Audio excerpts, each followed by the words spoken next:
Hello বন্ধুরা, বাবলির রান্নাঘরে তোমাদের অনেক অনেক স্বাগত জানাই। আশা করি তোমরা অনেক ভালো আছো, সুস্থ আছো। তো আমিও ভালো আছি। আর একটা রান্না নিয়ে চলে এসেছি।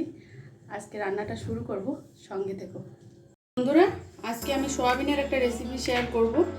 তো এটা বানাতে লাগছে পেঁয়াজ কুচি, জিরে বাটা, লঙ্কা বাটা, আদা বাটা, রসুন বাটা, কাজু বাদাম বাটা, তারপরে ধনে পাতা, গোটা মশলা, আর হলো এখানে একটা পেঁয়াজ আছে আর একটা টমেটো আছে ছোট, সেটা বাটা, রেড চিলি পাউডার আর গরম মশলা গুঁড়ো, এটাই লাগবে। তো আমি গ্যাসটা অন করে নিচ্ছি। তো কড়াইটা গরম হয়ে গেছে, আমি রিফাইন তেল দিয়ে করব। তেলটা দিয়ে দিচ্ছি।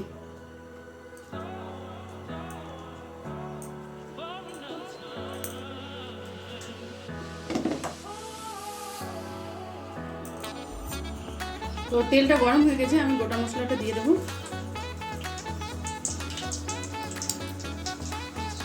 পেঁয়াজ কুচিটা দিয়ে দিচ্ছি। এখানে দুটো পেঁয়াজ কুচি আছে।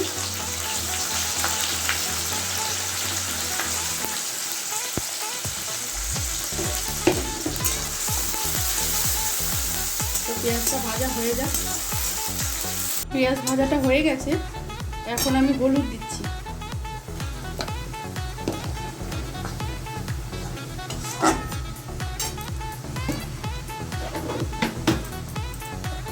এখানে আমি পেঁয়াজ আর টমেটো বাটাটা দিয়ে দিচ্ছি।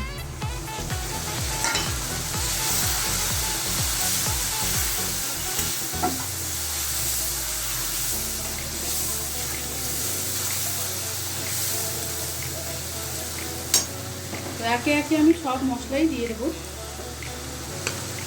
রসুন বাটা, আদা বাটা, লঙ্কা বাটা, জিরে বাটা,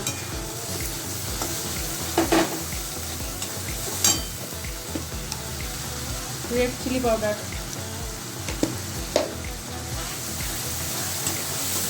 তো কষিয়ে নেব। তো আমি সয়াবিনগুলো দিয়ে দেবো। মশলাটা কষানো হয়ে গেছে। আপনারা ভেজে দিতে পারেন সয়াবিনটা, তো এভাবে দিলেও কোনো সমস্যা হবে না। আপনারা যদি চান তাহলে ভেজে দেবেন। এভাবে দিলেও যে সয়াবিনটা কোনো রকম টেস্টে খারাপ লাগবে তা হবে না। আপনারা চাইলে ভেজে দেবেন। এই রান্নাটা নিরামিষও করতে পারবেন, শুধু পেঁয়াজটা দেবেন না, পেঁয়াজ রসুনটা। তো আমি একটু জল দিয়ে দিচ্ছি।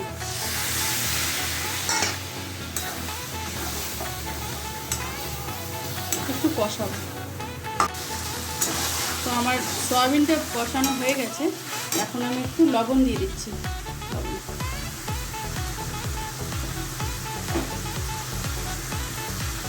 কাজু বাদাম বাটাটা দিয়ে দেবো।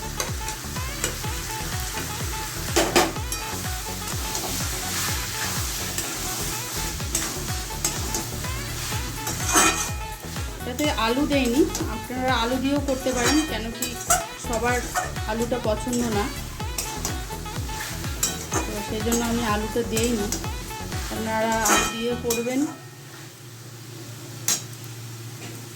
এটা খুব তাড়াতাড়ির মধ্যে হয়ে যায় রান্নাটা।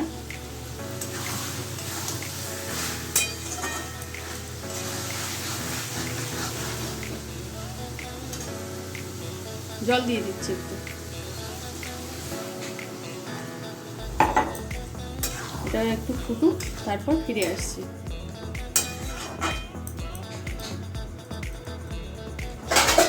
ঢাকা দিয়ে দিচ্ছি। তো বন্ধুরা, ঢাকাটা তুলে নিচ্ছি। রান্নাটা আমার হয়ে এসছে। এখন আমি গরম মশলাটা অ্যাড করব। গরম মশলাটা দিচ্ছি। ধনে কুচিটা দিলাম।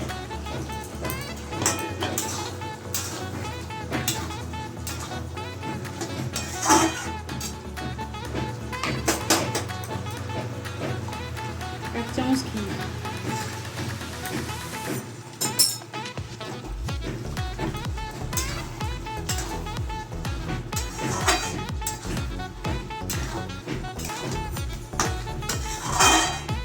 রান্নাটা রেডি হয়ে গেছে। এখন নামিয়ে নিয়েছি। দেখুন কত সুন্দর লাগছে। তো আপনারা বাড়িতে ট্রাই করবেন। এটাও খুব অল্প সময়ে হয়ে যায়, হাতে যদি টাইম কম থাকে তো আপনারা এই রেসিপিটা করতে পারবেন। আমার চ্যানেলটাকে সাবস্ক্রাইব করবেন, আমার পাশে থাকবেন। আর ফিরে আসছি নতুন একটা ভিডিও নিয়ে। সুস্থ থাকবেন, ভালো থাকবেন।